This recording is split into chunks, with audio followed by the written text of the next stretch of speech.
All right. Let's see here. All right, cool. Here we are. What's going on, everybody? It's your good old boy JR coming to you live from Las Vegas, Nevada. As always, it is a pleasure to talk to you on this wonderful Saturday. Brandon will be joining us here on the Instagram page, the All Sports Talk podcast page. If you want to comment there, or you can join us live right now on our YouTube page, Jack's Wild Sports Show. Come and join the fun. It is our journey to the NFL draft. We are at pick number 7. The Titans are on the clock. Today, it's all about the Titans. We made our pick yesterday for the New York Giants. So today, it will be nothing but the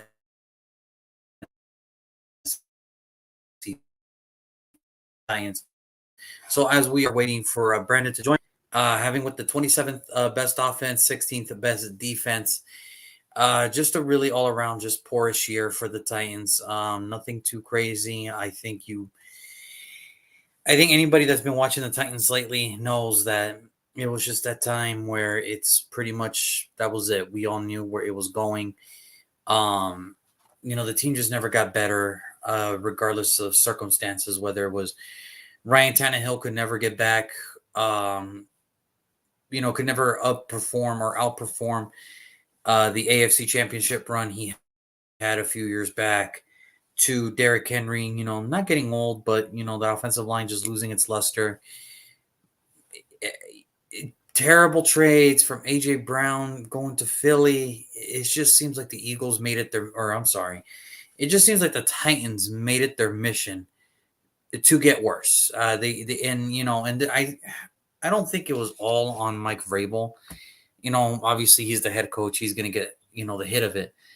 But sometimes I just think the franchise was just doing stuff that just didn't make sense. I just honestly, it just felt like a sabotage. Like they're sabotaging themselves. From trading away AJ Brown to letting Taylor Lewan go to trying to reconstruct this offensive line. It was just one of those things where I don't know what Tennessee was thinking, but here we are. You draft Malik Willis last year. You draft Will Levis this year. It was just one of those situations where I couldn't believe it. I really couldn't believe it. I didn't like the circumstances involving this. I didn't like the circumstances involving Malik Willis, Ryan Tannehill, and Will Levis being in one room, because it just seems like they were just trying to fix the quarterback situation with nothing. They were just trying to fix it to patch it up. And when we are, Will Levis led the yards with 1,808 passing yards, 8 touchdowns, 4 interceptions, to go along with 57 rushing yards and 1 touchdown. And then here he is, the man of the hour himself. Brandon, what's happening, man? I am good. I am good. No worries, man. No worries. How are you doing today? Everything good? You're good, man. You're good. Trust me. I think you're good. Nope, just getting right along into the Tennessee Titans, new era here in a little bit. Derrick Henry doing Derrick Henry things. 1,167 yards, 12 touchdowns, to go along with 28 receptions, 214 yards. DeAndre Hopkins, doing DeAndre Hopkins things, 75 receptions, 1,057 yards, and 7 touchdowns. I honestly feel at this point in DeAndre Hopkins' career, I feel like he has the same bad luck as like Tim Brown, where he's such a great wide receiver, but he's been getting crappy quarterbacks like year in and year out, to where it's like he is the offense, like he's too good to just have mediocre quarterbacks majority of his career. Like that's just how I feel about it.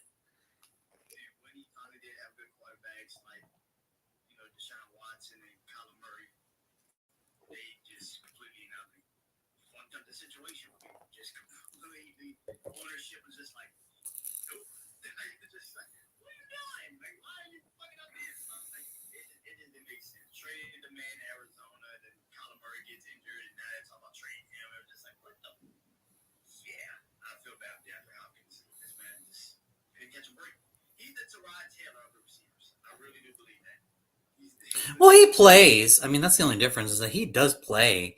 It's just, I just think for the majority of his career, it's like, man, like really, like. And the thing is, it's like he's been all pro everything with the likes of quarterbacks like Matt Schaub and David Mills, Will Levis. Like, dude, he is like that receiver where you're just like, damn, if you could just have one good quarterback, you know. I mean, yeah, the Deshaun Watson years were nice, but Bill O'Brien said, "Nah, fuck this. I don't want to. I don't want success. Like, I don't want success. I want challenges." That's what he said. And then you, yeah, Tom Brady won with Deion Branch. I don't need a DeAndre Hopkins. Yes, because every quarterback can beat Tom Brady. Yes, yes, of course. Crazy to me, crazy. But anyway, so he had another good year. And then you look at the defensive side. What's really messed up is, I know you just jumped on. I always said I said at the top of the video, the Tennessee Titans are built like have been building this roster to just lose, just lose. Like if you're talented, you're not gonna be there. You're not.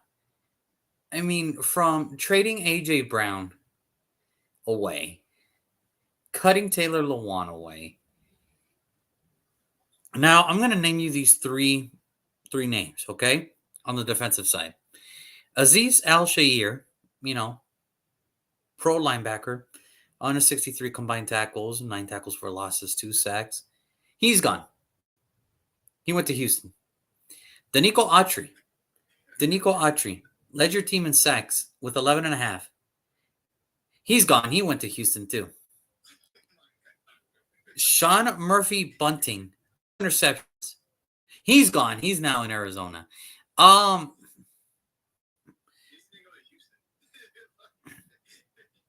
that would have been some shit, right? If he just went to Houston too. Like, oh my god. Like, could you imagine like Derrick Henry's like, nah, I'm gonna go to Houston too. Like, no, what the hell, dude? Like, what the hell, bro?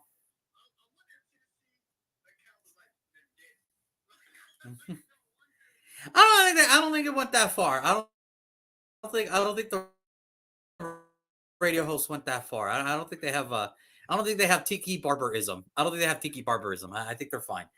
I think they're fine. And then their leading rusher,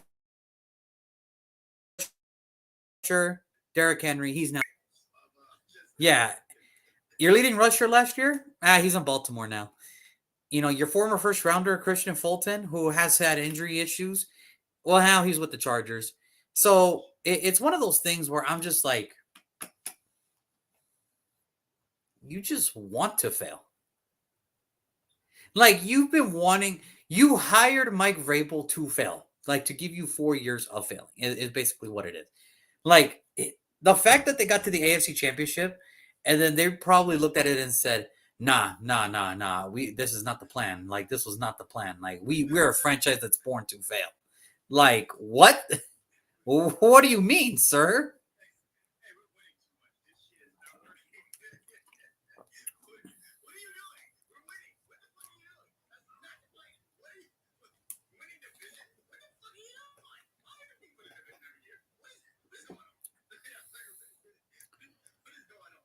Like it's just it's baffling to me the fact that the organization decided, nah, these great football players, we don't want them. We just want to start from like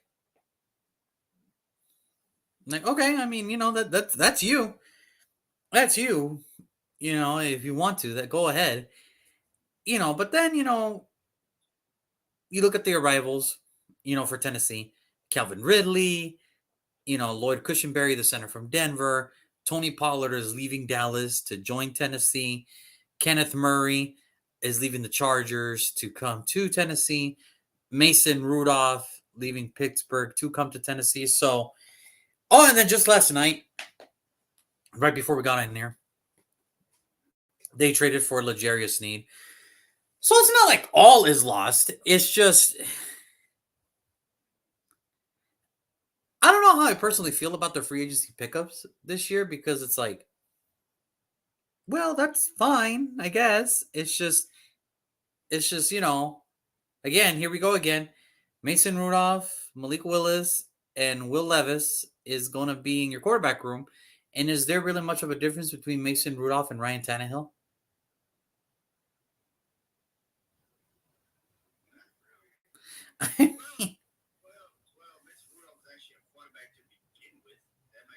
I mean, other than that, I mean, it's just, yeah, I just look at the Tennessee Titans and I'm just like, what are you doing? Like, there has to be a plan, right? Like, I'm assuming there is a plan. And then they decided, you know what, Mike Vrabel, we're sorry that we're giving you shitty off seasons and shitty complications as far as like trying to find a quarterback that I know you probably said no, he's probably not going to be good, but we drafted him anyway. But we're gonna have to let you go. We're gonna have to let you go because yeah, it's not you, it's me. Is basically how I feel about the whole situation. That it's not you, it's me.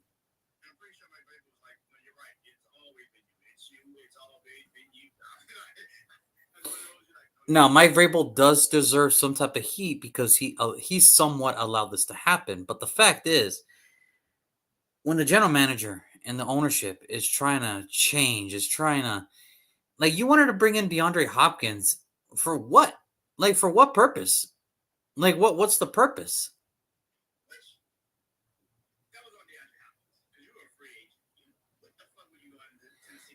Because they offered him more money.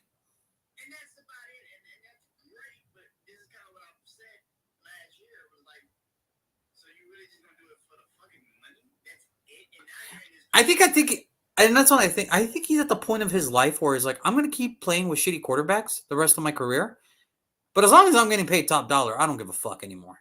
He just wants his numbers to pretty much co-match with Hall of Famers to where down the road he'll be in the Hall of Fame, and then we'll look at it like, man, if he would have just had a one great wide receiver or one great quarterback, he probably would have gotten a Super Bowl ring. But I think he's at the point where he's like, I don't give a fuck. Like, I am a great wide receiver, so I want top dollar. And if you can't give that to me, I'll find another team that can.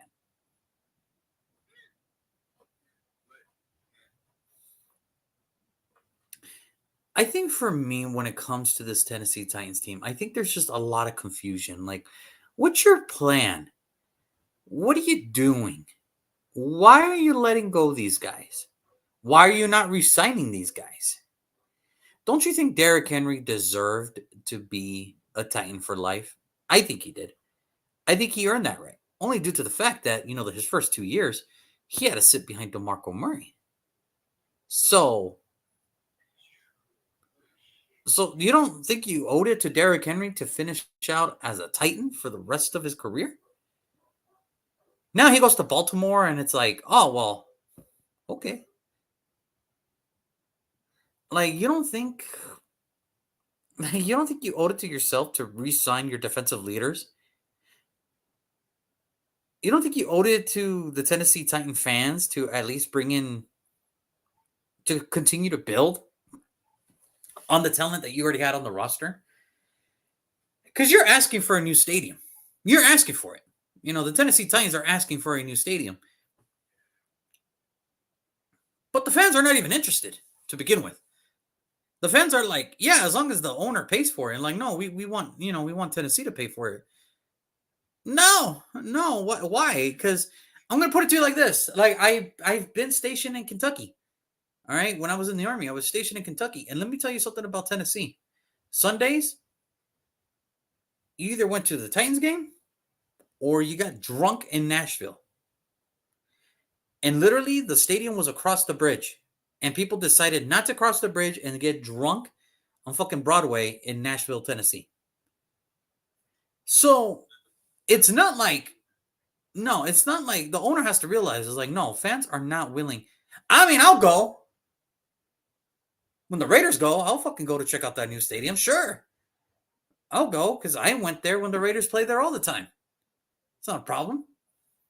But I think eventually you have to look at this. You have to look at yourself and say, don't you think maybe you should owe it to the fans who actually are loyal, that you want to continue to build on the talent that you already have instead of every time being farm systems for other players. Like, I get it. For Danico Autry, it's a little hard to re-sign a 33-year-old defensive lineman, journeyman. But the thing is, he's been successful everywhere he go. He started with the Raiders. He was successful. Got signed to Washington. Had a great tenure there. Came here. Went to Indy. Came back here. Now in Houston. So he's been successful everywhere he goes. Like, don't you think you owe it to your fans to maybe, just maybe, let the general manager do general manager things instead of because every year, and I knew it was apparent during, I think it was a 21 draft. I forgot who they drafted.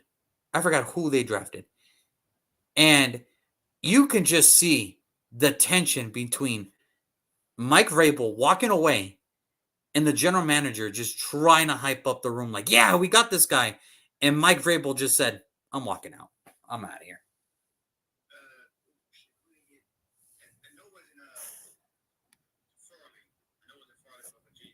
Yeah, no. Farley was just literally like last year or 2 years ago. I think I'm talking about like 2020, 2021, like back-to-back years where I think it was Treylon Burks, where they were just like, okay, yeah, like the general manager was like trying to you remember that video, right?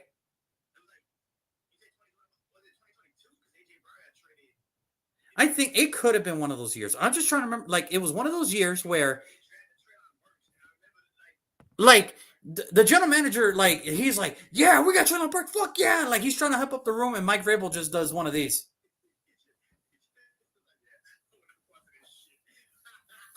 Like,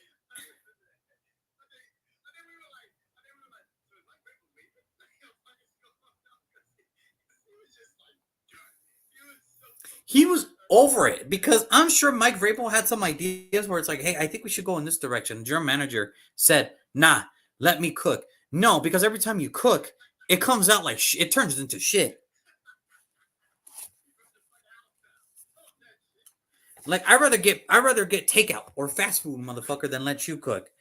And here's the thing. I think being Mike Vrabel, I think the best thing that happened to him is like he gets a year away from this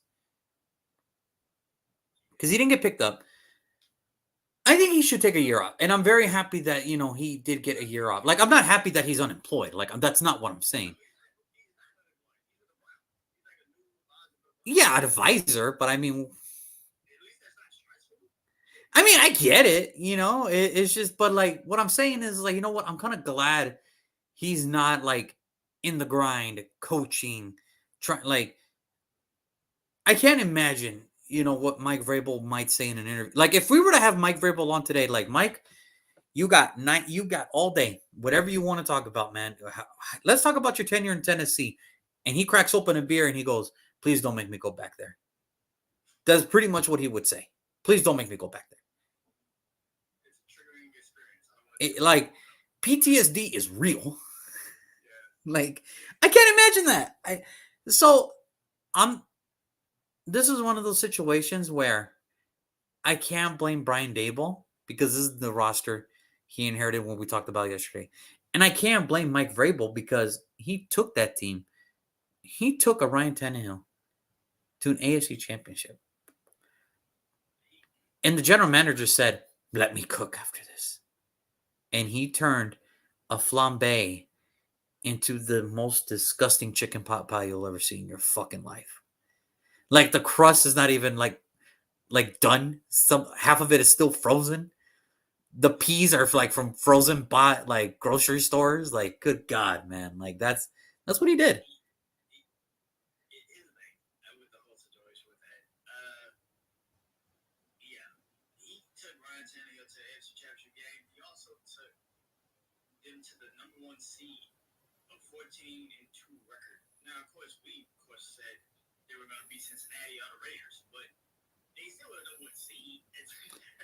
Yo, that was the most disrespectful thing we've ever done. Like, we really looked at each other and it's like, hey, look, man, I don't know who's going to win between the Raiders and the Bengals, but I can tell you this much. They're going to beat the fucking Titans. They're going to beat the Titans.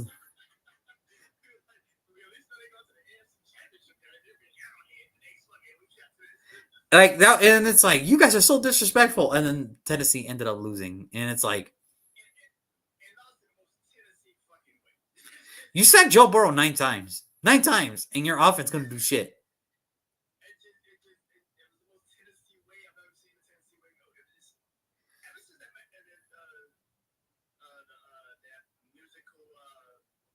The Music City Miracle.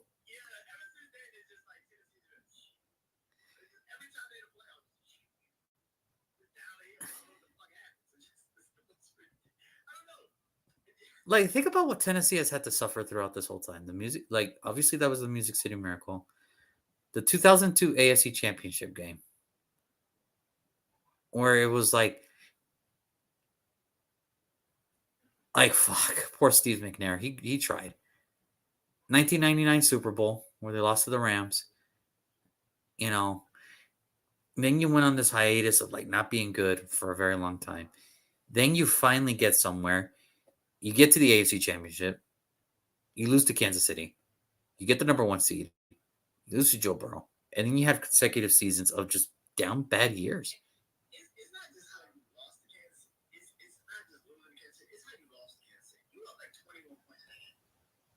That was a year where like Kansas City could be down like 50 and they'll come back and win you by 55 or some shit.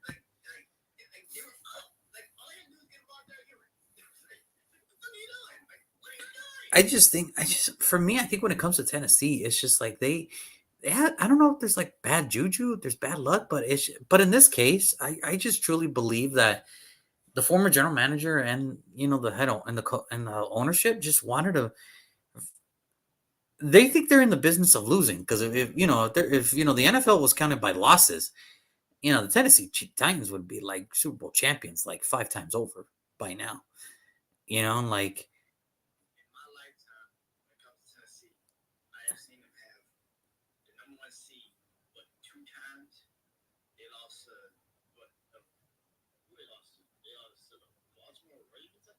Something like that, yeah.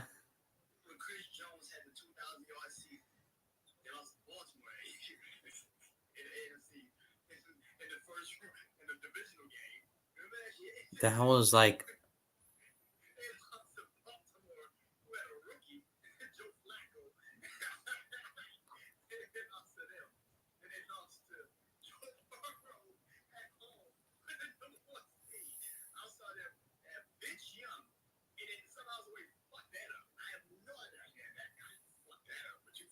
I think it was both. I think Tennessee didn't handle it right, and I think Vince Young wasn't. I think he was just too immature to be the quarterback of Tennessee at that time.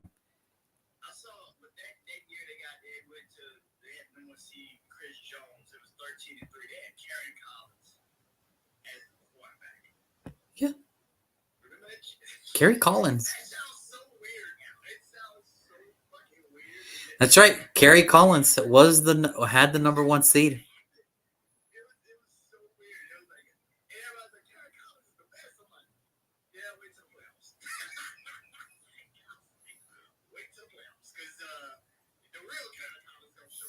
And boy did he. Like, man.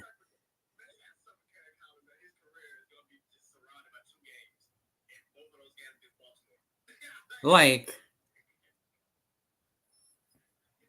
he goes, what, was Super Bowl 35 not enough for you motherfuckers? Like, was Super Bowl 35. I mean, oh no. Kerry Collins, man. That dude was the definition of, man, all the arm strength and all the arm talent in the world. But man, he made mall mannequins look quick, bro. I mean, it was bad. I'm like, damn.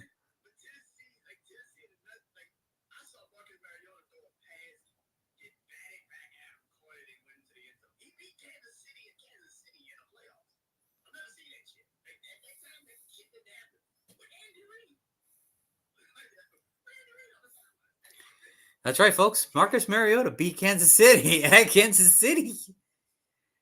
I'm not going to lie to you. When I saw that, I'm just like, Kansas City can't catch a break. Like,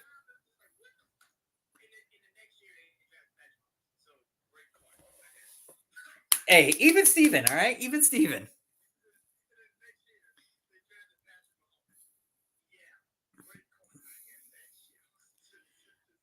I just think for me, if you're a Tennessee Titan fan, you have to eventually ask yourself, when can we bring in somebody? Because could you imagine if you're a Titan fan and it's like, okay, you have to have them explain this to you. We're gonna let go of Taylor Lewan. Why? Because out of his 9-year career, his last year, he missed majority, like he missed half the season.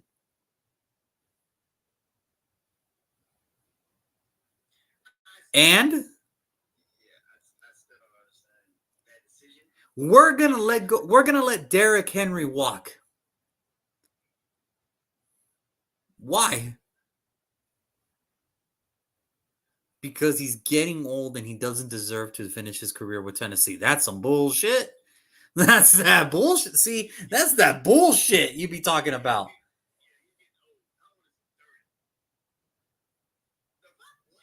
And he still ran close to 1,200 yards with 12 touchdowns. Like, so basically, what you're saying is every 100 yards, he's going to get a touchdown.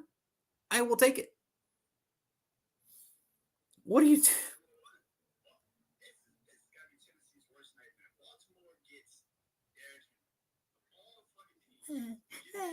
You ever seen the little cat?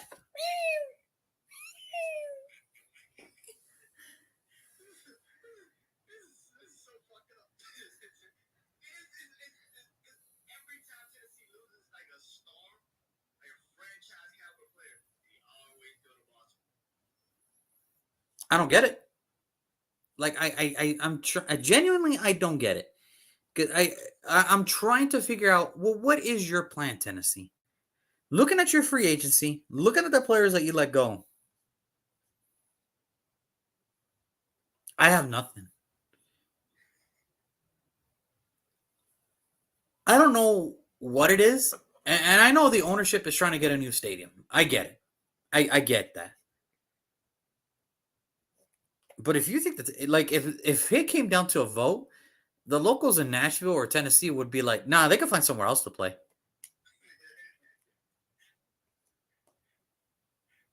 Like, we have Vanderbilt and the Volunteers. We're good. And we don't even like Vandy like that, but we're good. What I'm saying is, we got options, motherfucker. And then if we lose, we got the fucking country walk in Nashville downtown.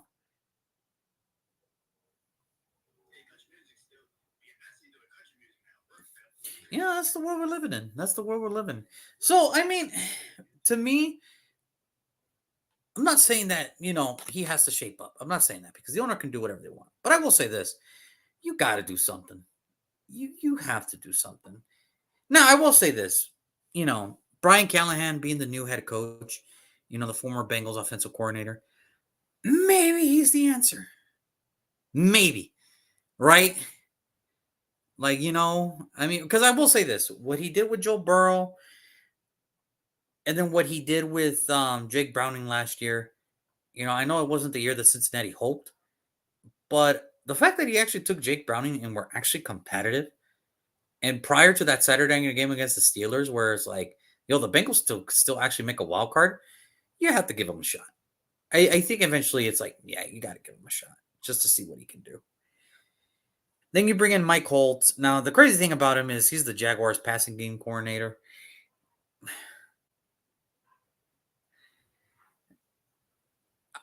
I could tell who's going to be calling who the plays offensively.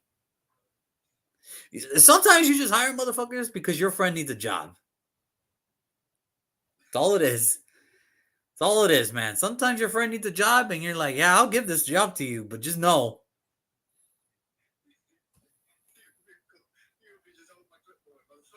Like, now the defensive coordinator, I'm very impressed that they were actually able to pry him away because I thought after the defensive coordinator left from Baltimore and he took some of the defensive staff with him, I literally thought, oh shit, maybe this guy could be the new defense. But no, he brought him.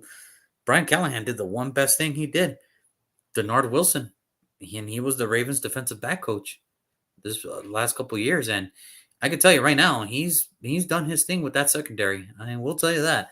I will tell you that. So I was very shocked that he was able to pry him away from Baltimore because I was like, yeah, this. I mean, with Mark leaving, I'm thinking to myself, yeah, maybe this dude, could be the new. But no, he was able to pry him away, still get him a good job, defensive coordinator for the Tennessee Titans. So.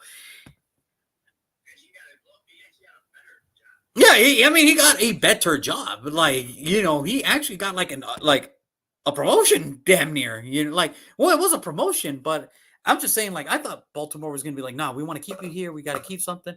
Nah, he's straight up. But good on Brian Callahan. Good on him, because if he was the offensive coordinator and Denard Wilson was the Ravens defensive back coach, I'm sure they have to see each other plenty of times, and they had to study each other. So, I mean, the fact that Brian Callahan was able to pry this dude away, amazing. That's a great hire. That's a great hire. But can they put it together? My only thing is, can this general manager and this ownership, can they just let them do their job, is what I'm saying.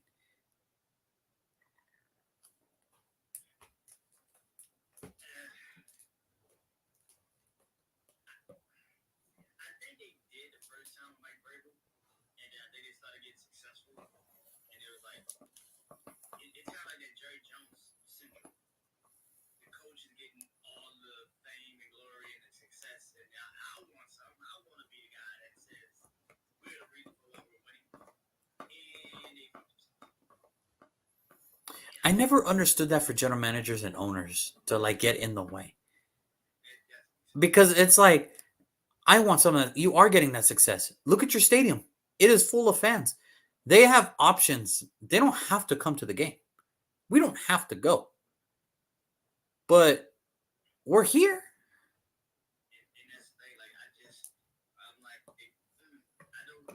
It rubs me the wrong way a little bit too. I know where you're going with it. I understand. I think I know where you're going with it. And for general managers, it's like, well, I want some of the glory too. Bro, look on the field. That's your team that you put together.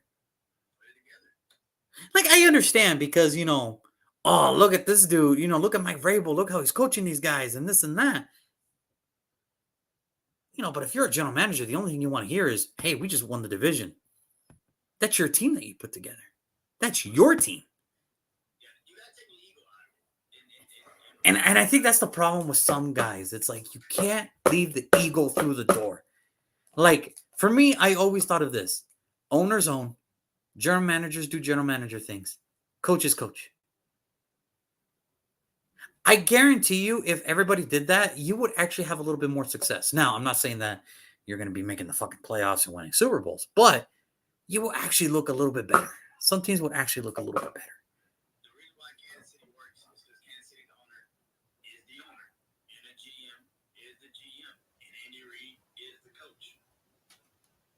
You think Andy Reid goes to the owners and just like, hey, fuck this, I want no. You think the general manager goes to the owner like, hey, like, no, it's like, hey, this is a structure. I'm the owner. I'll send the checks. You guys do your job and you won't hear from me. That's how it should be. That's how it should be, right? I just don't, I don't get it. The successful teams always have an owner, a general manager, a head coach. Yeah. When you have two of the same, it's never going to fucking work. No, it never is. It never is. A coach cannot be a GM and a GM cannot be an owner. That shit don't sound right. You have to have those three elements to make your team work. Like the Eagles, like Kansas City, like San Francisco. They have to be like Baltimore, for example. Like Baltimore, you gotta have that. You don't have that, you're probably not gonna fucking be good. I'm pretty sure. Yeah, no, I 100% agree. I agree. Now, I will say this, with this new staff that they hired, I'm very happy. Because this on paper looks like a good staff that's going to build together. But my only fear is, can the ownership just stay out of the way just to see how the process goes? That's my only concern. You're losing now. So if you do fuck this up, it's all on you. You're losing now. See, when you were winning and you try to jump in, it's like, well, you can blame it on Mike Burke because he's not coaching them. But now you're not winning. So you can't blame the head coach because the team's not ready. The team's not up to par. So you blame the GM. And if the GM's getting blamed, well, the owner, you hired him. Yeah. He must be getting blamed. And that's how I feel about it too. I just feel like, I just feel like this is a good staff, and I think they mean well, and I think they have a plan in place. Because honestly, this is a good staff. Like, people might not know these names, but this is a really good staff that Tennessee put together. And honestly, have we been talking about the AFC South? You know, if you just let them plan it out, I promise you, you will might see some success. You can see some success. I don't know how quick, but damn, just let them do their job. I would even go a little far, maybe. But I would say this is probably one of the best staffs in the AFC South. I would say probably over Jacksonville, maybe in a conversation with the Colts. I don't think anybody's right now the Texans because the Texans actually won a division last year, so I don't think anybody's the Texans. And the Texans right now, the crazy thing about the Texans, they still can get better. They got better. Like they got It's not that they get better, it's just they can still get better. And that's like scary, the fact that it's like they just won the division. And when you win a division, it's like you think you've kind of hit like a moment, right? No, with the Texans, it's like, dude, we're just getting started. Like we're just getting started, bro. So I the way I see it when it comes to Tennessee, I just think that the ownership just lets these guys do their job, honestly. Because people not might want to admit this, but there's issues in Jacksonville. Anthony Richardson has to be the guy moving forward now that Gardner Minshew's gone. And CJ Stroud and the Houston Texans are sort of like that team now. Because it feels like they have just a little bit more structure, which is a weird thing to say, that the Houston Texans have more structure than those three teams combined. It's just a little weird for me to say that right now. But overall, I like what the staff is doing. It's a little, their free agency was a little weird to me because it's like, well, I mean, yeah, you hit some things, but I mean, yeah, don't get me wrong. Kelvin Ridley's nice. Chidobe Awuzie is nice. Tony Pollard's nice. But it's like, is that good enough to like replace, what you lost? Like, is that good enough? I don't know. I don't know. okay. Here's the thing. With the staff that they have and the players they bought in, I gotta see it. This isn't like a write-off. I gotta see it. Because they might be ready. This might be a good team once they get on the football. Do I trust Will Levis? Fuck. But is he serviceable for right now? Fuck no. But do you want, I think for the Tennessee Titans, I think they're in a limbo because it's like, do you want serviceable or do you want great? You know The what? problem is they haven't had a great quarterback in a minute. But here's the thing about Tennessee. Tennessee's always been like the Vikings. Like they're good, but not great. Like they could win 10 games, 11 games, 10, 14 games. But we know they're not going to no fucking Super Bowl. Like we know it. Like they're good. They can win. They can probably even be a number one seed. But we know they're not winning a fucking Super Bowl. And that's been Tennessee. And for the last, what, 2, 3 years, they haven't been like that. But at the same time, it's still Tennessee. Like No, I get it. I just think for me, if you're Tennessee, are you one of those teams that wants to possibly move up, maybe to New England? To maybe, because like you mentioned, New England's not sold on a quarterback. Do you try to get one?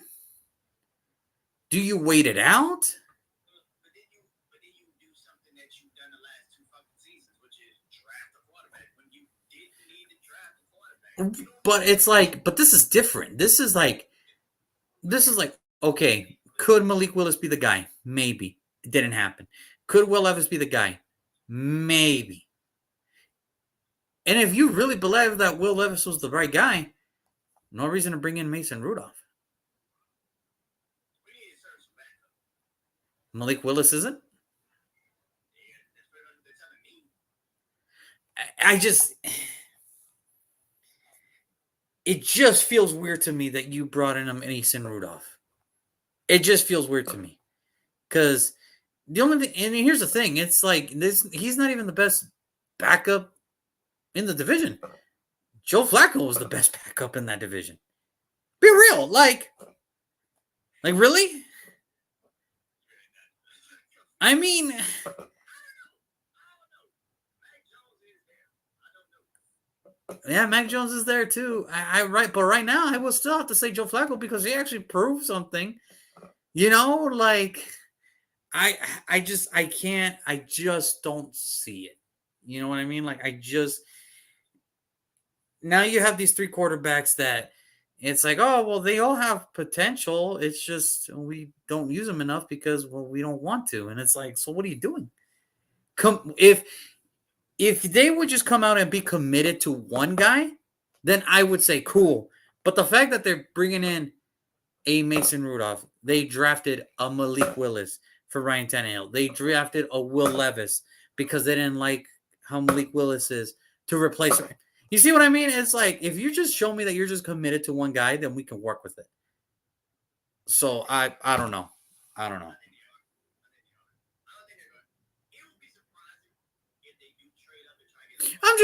I know it would be surprising, but is it out of the question?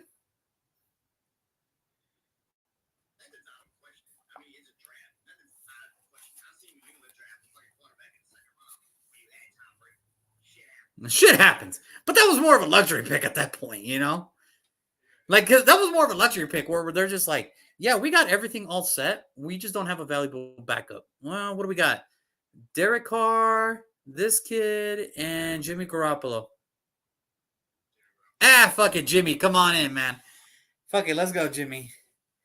Who's got the better jawline? Jimmy. Fuck it, bring him in. Like, who will compete with Tom Brady's jawline? Jimmy. All right, bring him the fuck in. You know, so it's one of those things. So for me, it's just, I hope that they let this staff develop this team, because if ownership steps in again, we're going to be talking about this in another 2-3 years. And it's like, oh, here we go again with the Titans. So we'll see. But all right, Brendan, it's go time, man. Who are the Tennessee Titans going to be drafting at number 7?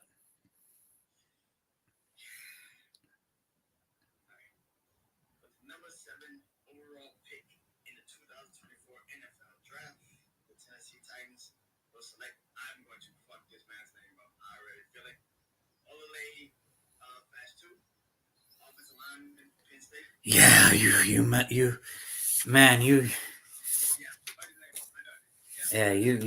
butchered the hell. Yeah, you butchered it, man. You butchered it. It's Olu Fashanu. What you just said. That's exactly what it is. Okay, yeah. I don't know. So, you gotta use the syllables, and you gotta write it down. There's a parentheses in there somewhere.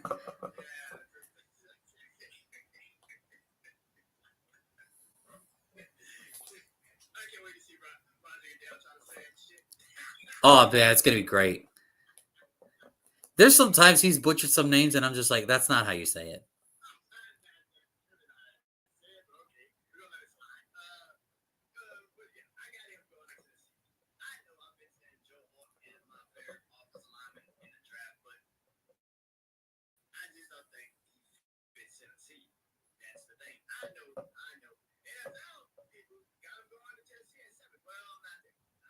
And looking at Tennessee, and you just hit the nail on the head. Their most important offensive lineman is still a free agent. This man has not been picked up. I don't know why has not been picked up. But you gotta get that back. You gotta get left tackle. Good God Almighty, you gotta get left tackle. I looked at the roster today just to see, because like I said last night, I don't know what the fuck Tennessee. I don't know. They need kind of something in any position they can get in it. But you need an offensive line, and that is true. And I drafted the kid from Northwestern last year, which I thought was a really good pickup. I thought that was a really good draft pick. But on that left side, now you would have a left tackle like him in Northwestern, the Northwestern kid. Yeah, Peter Skoronski. Yeah, good luck with that shit. That is that good luck with that shit. That is going to be a Yeah. hard ass offensive line. When you do find your quarterback, you at least got your left side set the fuck up. That is 100%. Well, and then it's not even just, it's from left side to center because Lloyd Cushenberry got a 3-year contract. So you're from left guard or from left tackle to center at that point. It's like, okay, cool. We can work with that. We can work with that. And that is the one thing about Tennessee for the last, when they were good, the offensive line was good. And yes, you lost Derrick Henry, but you got Terod Spears, who you drafted from Tulane last year, who was damn sure ready to go. All you got to do is just use him right. And then you got Tony Pollard, who is probably the best two you could have asked for a running back, because he is not a one. I don't think people should make him a one anymore. I tried to make him a one in Dallas, and we all saw that shit. But Do you think it's that he wasn't a one in Dallas because of how Mike McCarthy ran his offense? Because I'll be honest with you, I can see him being the number one here in Tennessee. Honest to God.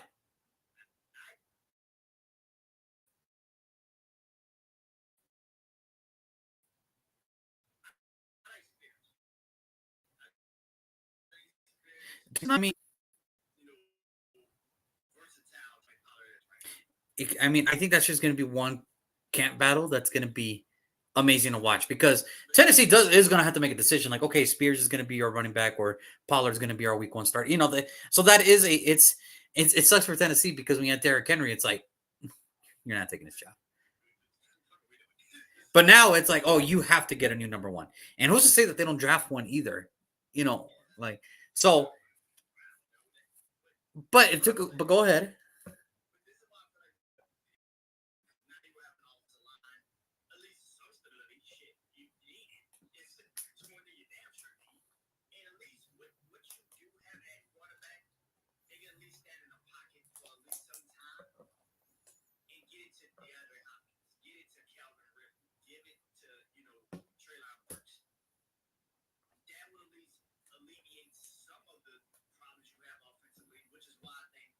Especially the head coach coming from Cincinnati, and they could never get the offensive line right.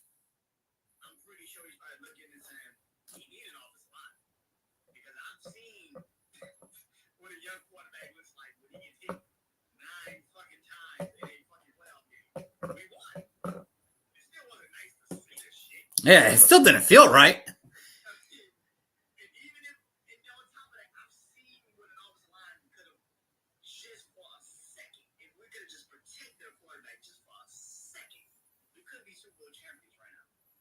And the fact that he almost made that completion to Joe Mixon, that's crazy. That is crazy. That's crazy.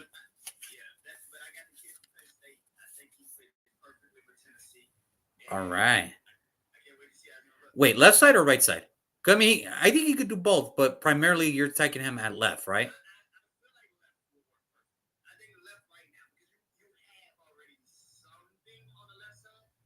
Okay.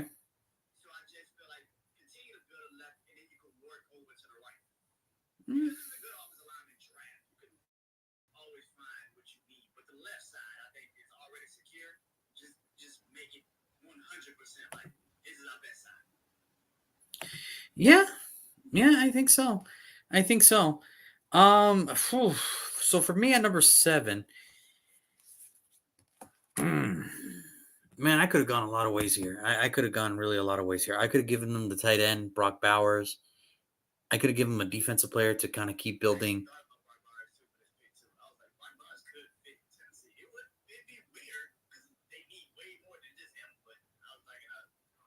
Yeah, I could have given him something. I could have given Tennessee another offensive weapon. It's too early for running back, obviously. Could you have gone defense? Yeah, absolutely. You know, to keep building on that defense. But no, I looked at the roster too, and I said, yeah, I think it's time. I think it's time. And so to me, with the number 7th overall pick in this year's draft, I went ahead and put Joe Alt here, the offensive tackle from Notre Dame. And the reason I did it is no, not because I'm an NFL guy, but because I think it's necessary. It's necessary because we talked about this. Whoever you draft between those two offensive tackles, you're going to get a good one. You're going to get a good one. So the fact that you get Joel Alt, who's and the reason I have him here at number 2 is because, or the second offensive lineman on the board, is because I think he's just strictly a left tackle. I don't think he has, I don't think he can go from the right side because I think he's just more comfortable on the left. I think that's just how I see it. I could be wrong. I don't know. I could be wrong. I don't know. It depends on how teams see him. But I just think when you look at it, he is a franchise left tackle. Like 100%. He is a franchise left tackle. And right now, I look at it, because Nicholas Petit-Frere was the left tackle last year, and he did as well as he could. But clearly, he's not ready for the left side. He's not. Now, right side? Oh, 100%.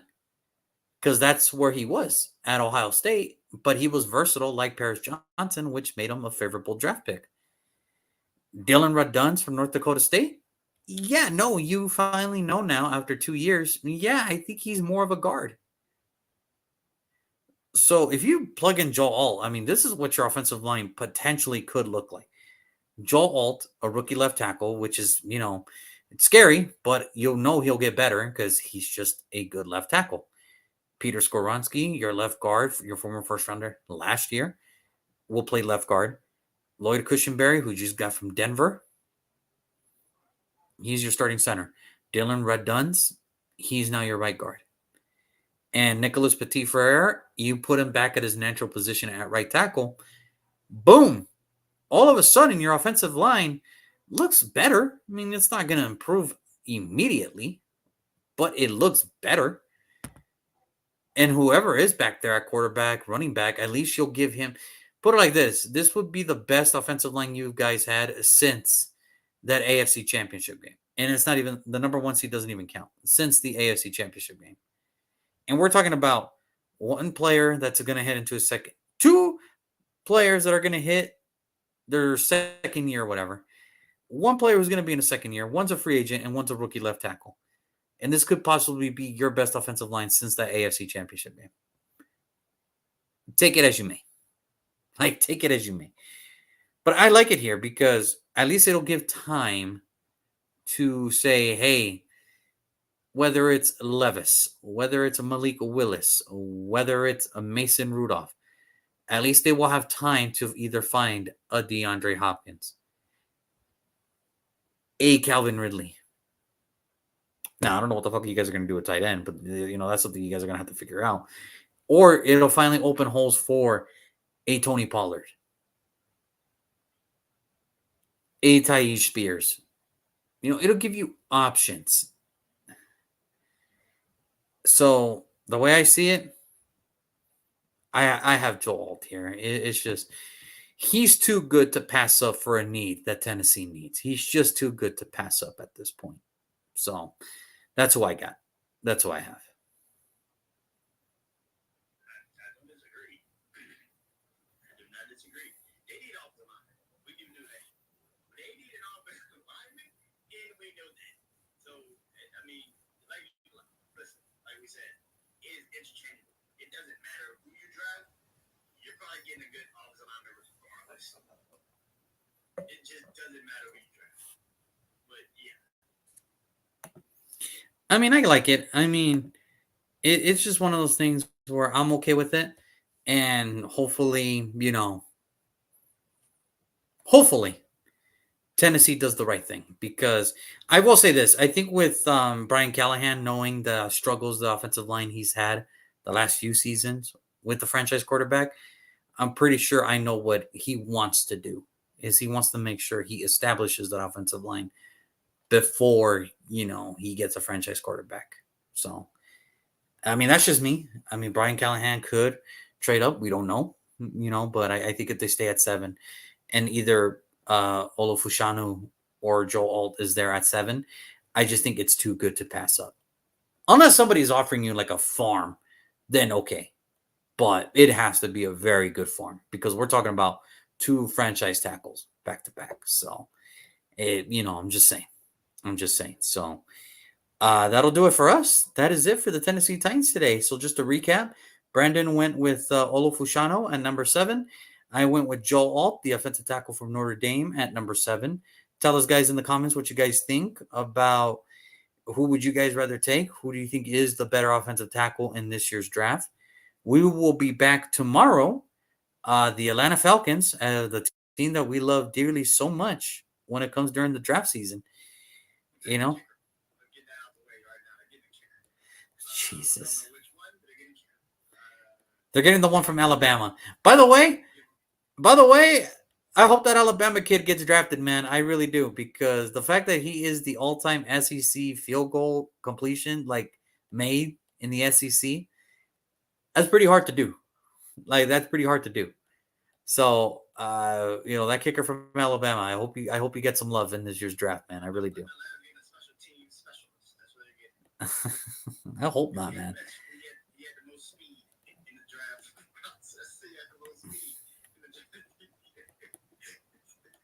Who did you take? We take Xavier Worthy. Why? Because he had the fastest speed to help us on special team.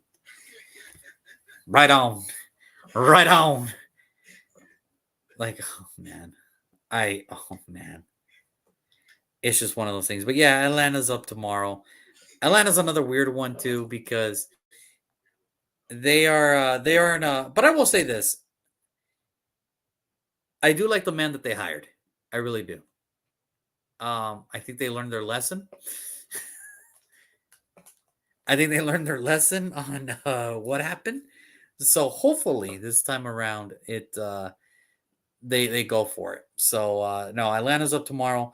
Hopefully we'll talk about Atlanta tomorrow, what they did right, what they did wrong, and who we think they're going to be picking, and then we'll go from there. So one full week will be tomorrow in the books, finishing off with Atlanta, number 8. So hopefully everybody tunes in tomorrow. Thank you guys so much for tuning in today. Thank you for everybody that turned up into YouTube and Instagram Live. As always, Brandon, thank you so much for joining as always. I will see you tomorrow, man. You have a wonderful night. Until then, everybody, take care. Have a good night. Peace.